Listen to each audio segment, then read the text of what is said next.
Good morning, students. I'm Rajni Gehlot, PGT English from Bhaurao Devras Saraswati Vidya Mandir. Today I am going to teach you the chapter Indigo from Flamingo. Okay, this chapter is written by Louis Fisher. First of all, I am going to tell you about the author. Who was Louis Fisher? Louis Fisher was born on 29 February 1896 in Philadelphia, Pennsylvania, USA. First he worked as a school teacher, then he served as a volunteer in British Army during the First World War, and then he made a career as a journalist and wrote for the New York Times. तो इनका जन्म Philadelphia peninsula में USA में हुआ था. First of all he worked as a school teacher. उन्होंने as a school teacher काम किया. Then he serve as a volunteer in British army. फिर ब्रिटिश आर्मी में इन्होंने एज अ वॉलंटियर सर्विंग सेवा की during the first world war, and then he made a career as a journalist and wrote for the New York Times. उसके बाद उन्होंने as a journalist work किया और उन्होंने किसके लिए लिखा? New York times, the Saturday review and for European and Asian publication. And as a journalist, he lived through and reported the Second World War. और as a journalist उन्होंने Second World War की भी रिपोर्ट ली. He was a Jewish American who was greatly influenced by Gandhiji. He was a Jewish, but he was influenced by Gandhiji very much. Use of non-violence and spiritualism as political tools. He wrote highly acclaimed books on Gandhiji and Lenin. He died at the age of 73 on 15 January 1917, Princeton, New Jersey, USA. So he was impressed Gandhiji very much and due to his non-violence. And now I am going to tell you some important characters of the chapter. First is Gandhiji. Gandhiji, a prominent leader of India. At that time he was a prominent leader of India who is known as a father of the nation. Second main character of this chapter is Rajkumar Shukla. He was a poor peasant, but resolute peasant of Champaran. He was poor, emaciated, but resolute peasant of Champaran. Peasant means a farmer, sharecropper of Champaran. He was very resolute and he was very emaciated, determined. Why he was determined, we came to know through this chapter. Okay. Next one is J.B. Kriplani. J.B. Kriplani was a professor of arts colleges Muzaffarnagar in Muzaffarpur. And third one is Malkani. Malkani was a government school teacher. Both belong to the teaching, but J.B. Kriplani is a professor of arts college in Muzaffarpur. And second one, Malkani is a government teacher in a school, primary teacher in a school. And next is Edward Gate, the lieutenant government. And next one, Mahadev Desai and Narhari Parikh. He was also volunteer teacher who came during this time. Kasturba Gandhi's wife, Devdas Gandhiji's youngest son. All are these characters of the chapters. Okay. Now, firstly, I want to tell you the summary of this chapter about this story. What is the story? The story describes Gandhiji's struggle for the poor peasants of Champaran. जो कहानी है, गांधी जी जो है चंपारण के जो poor peasants थे, share croppers थे, उनके स्ट्रगल को डिस्क्राइब करते हैं. इन दोज डेज मतलब गांधी जी ने उन्हें न्याय दिलाने के लिए क्या क्या स्ट्रगल्स किए थे. In those days most of the arable land in Champaran districts was divided into large state owned by Englishman and work by Indian tenants. उस समय एक एग्रीमेंट था.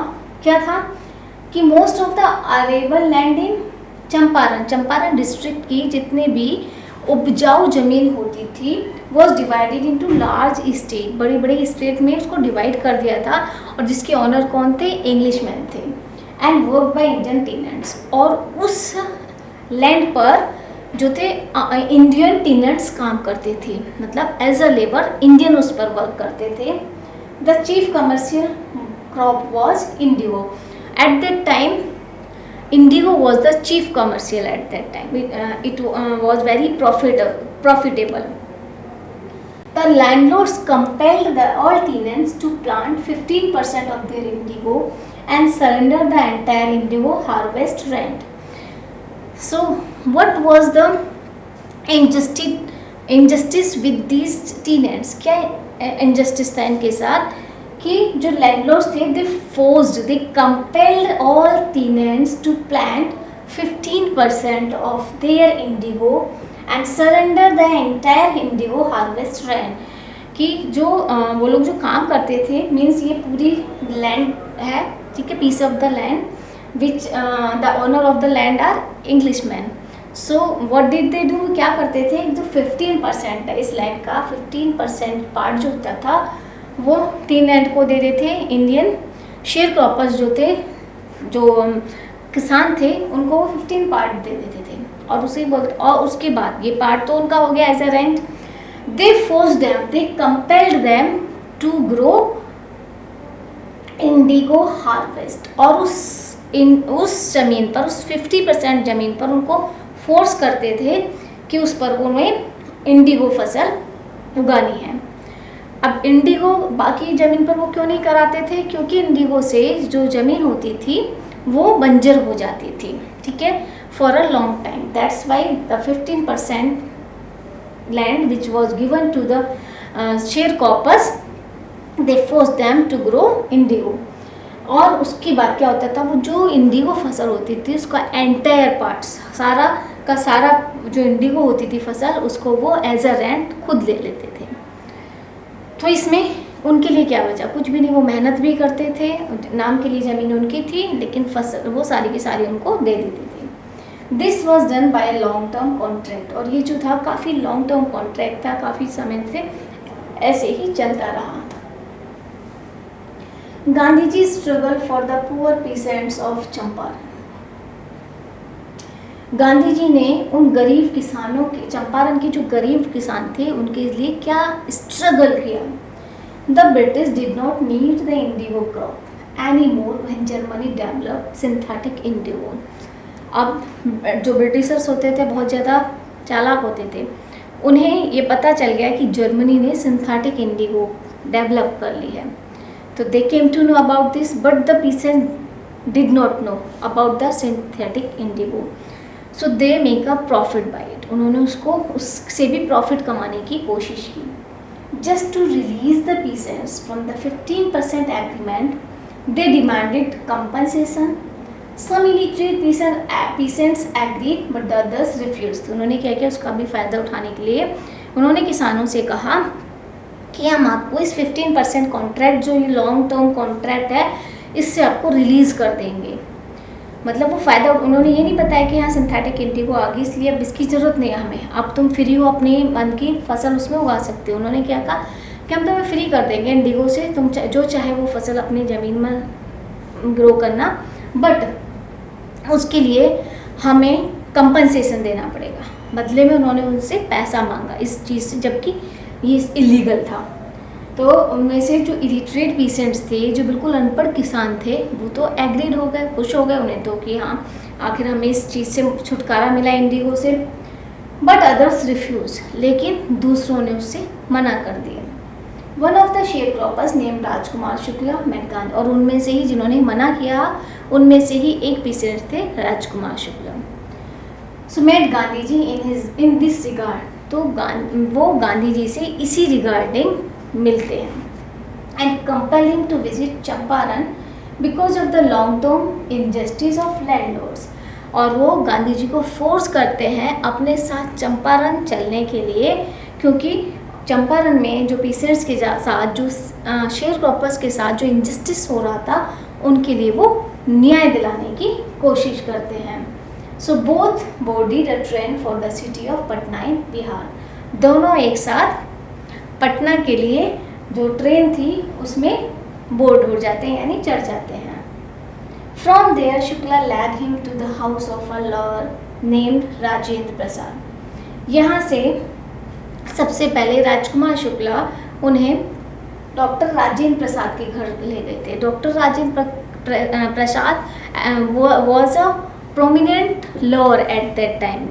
He was not a president at that time, he was a lawyer. उस समय वो एक famous lawyer थे.